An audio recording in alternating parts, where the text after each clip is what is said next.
Hello everyone, তোমরা সবাই কেমন আছো? আশা করি খুব ভালো আছো। তো আজকে নিয়ে চলে এসেছি নতুন দিনের মতো একটা নতুন রেসিপি নিয়ে, যেটা বাঙালিদের খুব প্রিয় একটি রেসিপি, লাউ চিংড়ি। তো লাউ চিংড়ি তোমরা কিভাবে ইজিলি বানাবে সেটা তোমরা এইভাবে বানিয়ে নিতে পারো। অসাধারণ টেস্ট হয় আর সময়ও খুব কম লাগে। তো দেখে নাও আমি কিভাবে লাউ চিংড়ি বানাই।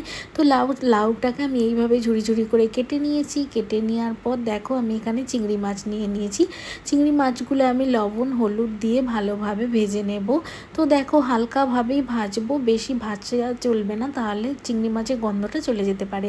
এরপর দেখো কড়াইতে ওই তেলের মধ্যেই আমি দিয়ে দিলাম 5 ফোড়ন, তার সাথে একটা তেজপাতা আর একটা শুকনো লঙ্কা আর একটা দারচিনি দিয়ে ভালোভাবে এটাকে ভেজে নিয়ে যে কুচিয়ে রেখেছিলাম লাউটা সেটা দিয়ে ভালোভাবে একটু ভেজে নিচ্ছি।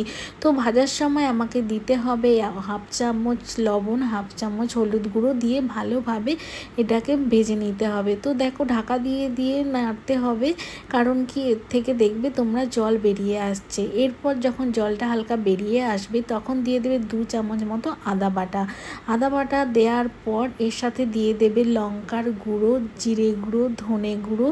চাইলে এখানে তোমরা কাশ্মীরি লঙ্কাও অ্যাড করতে পারো, কিন্তু আমি এখানে দেব না, কারণ এখানে এমনি কালারটা চলে আসবে। তো দেখো এইভাবে ভালোভাবে নেড়ে নিতে হবে। যখন দেখবে আদার গন্ধটা চলে গেছে কাঁচা, তখন দিয়ে দিতে হবে জল। তো দেখো পরিমাণ মতো তোমাদেরকে এখানে জলটা দিতে হবে, একটু বেশি করেই দিতে হবে। এরপর দেখো জলটা যখন ফুটে আসবে তখন তার মধ্যে দিয়ে দিতে হবে চিংড়ি মাছগুলো। তো দিয়ে এটাকেও আমি ঢাকা দিয়ে প্রায় 10 থেকে 15 মিনিট আমি ভালোভাবে সেদ্ধ করে নেব। যখন লাউটা সেদ্ধ হয়ে আসবে তখন তোমাদেরকে চিনিটা দিয়ে দিতে হবে। তোমরা যেরকম মিষ্টি খেতে চাও সেরকম চিনি দেবে। আমি এখানে 1 চামচ চিনি দিয়েছিলাম, কম চিনিটাই আমার বেশি ভালো লাগে। তো দেখো প্রায় জলটা কমে এসেছে। এরপর আমি ফ্লেভারের জন্য দিয়ে দেব কয়েকটা চেরা কাঁচা লঙ্কা দিয়ে আমি এটাকে কিন্তু 2 মিনিট মতো একটু নেড়ে নেব খুন্তির সাহায্যে। তো দেখো প্রায় জলটা যখন একদমই কমে আসবে তখন আমি দিয়ে দেব 1 চামচ মতো ঘি।